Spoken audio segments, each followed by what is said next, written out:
சின்ன மருமகள் சீரியல் இன்னைக்கு எபிசோடில் தமிழ் வந்து அழுதுகிட்டே அவங்க குடும்பத்தோட வெளியே போயிடுறாங்க. அடுத்த சீனில் செய்து வந்து ரொம்ப டென்ஷனாக இருக்காங்க. அப்போ கருப்பு வராங்க. எதுக்கு மாப்பிள்ளை இவ்வளோ கோவப்படுற, கொஞ்சம் கோவத்தை குறடா அப்படின்னு சொல்லிட்டு அவங்க கையில் இருக்க அருவாவை பிடுங்கி தூர வீசுகிறாங்க.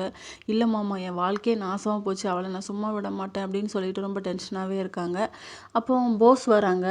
அண்ணே, நீ இந்த கோவத்தை கண்டினியூவாக வச்சுட்டே இரு, எத்தனை ஜென்மம் எடுத்தாலும் அவங்கள நீ வீட்டுக்குள்ளேயே சேர்க்கக்கூடாது, நம்ம அப்பாவை அவமானப்படுத்தினவங்கள நீ என்றைக்குமே சேர்க்கக்கூடாது அப்படிங்கிற மாதிரி உசுப்பேத்தி விட்டுட்டே போகிறாங்க.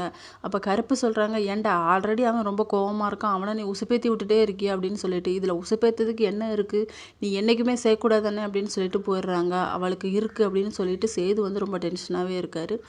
இன்னொரு பக்கம் தமிழ் வந்து வீட்டுக்கு வராங்க. அப்போ பக்கத்து வீட்டில் உள்ளவங்களெல்லாம் ஃபங்க்ஷன் நல்லா நடந்துச்சு அப்படிங்கிற மாதிரி விசாரிக்கிறாங்க. நல்லா நடந்துச்சு அப்படிங்கிற மாதிரி சொல்கிறாங்க. அப்போ 2 அக்கா வராங்க. ஏன் தமிழ் இப்படி இருக்கா அப்படிங்கிற மாதிரி கேட்குறாங்க. இல்லை, ரொம்ப டயர்டாக இருக்குல்ல, அதான் இப்படி இருக்கா அப்படிங்கிற மாதிரி சொல்லி சமாளிச்சுட்டு வீட்டுக்குள்ளே போயிடுறாங்க. அவங்க 2 பேருமே இல்லை, ஏதோ பிரச்சனை நடந்திருக்கு அப்படின்னு சொல்லி பேசிகிட்டு இருக்காங்க. வீட்டுக்கு வந்தோடனே தமிழோட தங்கச்சி என்னமாச்சு அப்படிங்கிற மாதிரி கேட்குறாங்க. தமிழோட அம்மா வந்து தேம்பி தேம்பி அழறாங்க. அந்த விஷயம் உண்மை தெரிஞ்சு போச்சுடி, உங்கள் அக்கா தான் போலீஸ்க்கு கால் பண்ணான்னு தெரிஞ்சிட்டுடி அப்படின்னு சொல்லிட்டு ஷாக்காகி நிற்கிறாங்க அவங்க தங்கச்சி. இதோட இன்னைக்கான எபிசோட் முடியுது.